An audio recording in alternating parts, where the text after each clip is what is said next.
കർത്താവിൽ പ്രിയരെ, എല്ലാവർക്കും സ്നേഹവന്ദനം. കനേഡിയൻ മാർത്തോമ ഇടവയുടെ യുവജന സഖ്യം പ്രവർത്തനോദ്ഘാടനം നിർവഹിക്കുന്നു എന്ന് കേൾക്കുന്നതിൽ അതിയായിട്ട് സന്തോഷിക്കുന്നു.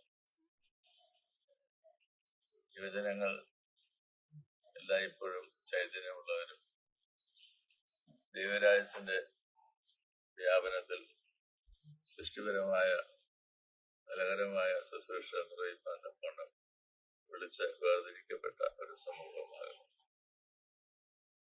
എല്ലായ്പ്പോഴും സഭയുടെ ഭാവി യുവജനങ്ങളിലാണ് എന്നത് പറയാറുണ്ട്. ഇന്ത്യന്റെ ശക്തിയായി കാണപ്പെടേണ്ടതാണ് യുവജനത. ഭാവിയിലേക്കും ഭൂതകാലത്തേക്കും തള്ളി നീക്കുന്നതായിട്ടുള്ള പ്രവർത്തനങ്ങൾ ആശാസ്യമല്ല. വർത്തമാനകാലത്തെ അപഗ്രഥിച്ച് മനസ്സിലാക്കുന്നതിലും ദൈവരാജ്യ മൂല്യങ്ങളെ അടിസ്ഥാനമാക്കി ദൈവികമായിട്ടുള്ള പ്രവാചക തുല്യമായ ദൂതുകൾ നൽകുന്നതിനും യുവജനങ്ങളിലൂടെ സാധ്യമായിട്ട് തീരേണ്ടത് തികച്ചും ആവശ്യമാണ്. കാലികവും സംഗതവുമായ കാര്യങ്ങൾ എന്തെന്ന് ഗ്രഹിക്കാൻ മാത്രമല്ല, അത് സമ്മതിക്കുന്നതിനും തലമുറകൾക്ക് കൈമാറുന്നതിനും ഇടയായി തീരേണ്ടത് ഏറെ ആവശ്യമായിട്ടുള്ള ഒന്നാണ്. മുമ്പേ പറക്കുന്ന പക്ഷി എന്ന രീതിയിൽ നേതൃത്വം നൽകുവാൻ തക്കവണ്ണം ഇടയായി തീരേണ്ടത് തികച്ചും ആവശ്യമാണ്. അതേ അവസരത്തിൽ തന്നെ അടുത്ത ചുവട് എങ്ങനെയാണ് വെക്കേണ്ടത് എന്നത് തിരിച്ചറിഞ്ഞ് വ്യക്തമാക്കി കൊടുക്കുക എന്നത് യുവജന സഖ്യത്തിലൂടെ സാധ്യമായി തീരേണ്ടതായിട്ടുള്ള വസ്തുതയാകുന്നു.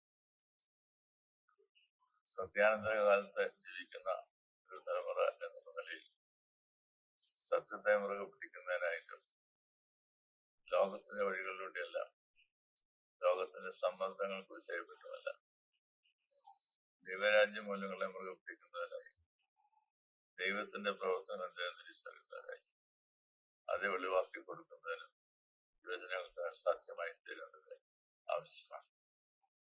പ്രധാനമുള്ള പ്രവർത്തനങ്ങൾ പുതിയ പ്രവർത്തന സംവത്സരത്തിൽ സാധ്യമായി തീരട്ടെ എന്നത് ആശംസിക്കുന്നു. യുവജന സഖ്യമായി നൽകുന്ന എല്ലാ ശുശ്രൂഷകളെയും പ്രത്യേകമായിട്ട് മാനിക്കുന്നു. സഭയുടെ പേരിലുള്ള ആശംസകൾ ഞാൻ പ്രവർത്തനോദ്ഘാടനം യുവജന സഖ്യത്തിനും യുവജന സഖ്യം ഉൾക്കൊള്ളുന്നതായുള്ള സഭയ്ക്കും സഭ ഉൾക്കൊള്ളുന്നതായുള്ള സമൂഹത്തിൽ ഏറെ അർത്ഥവത്തായിട്ട് തീരുവാൻ ഇടയായി തീരട്ടെ എന്ന് പ്രാർത്ഥിക്കുകയും ചെയ്യുന്നു. നന്ദി, നമസ്കാരം.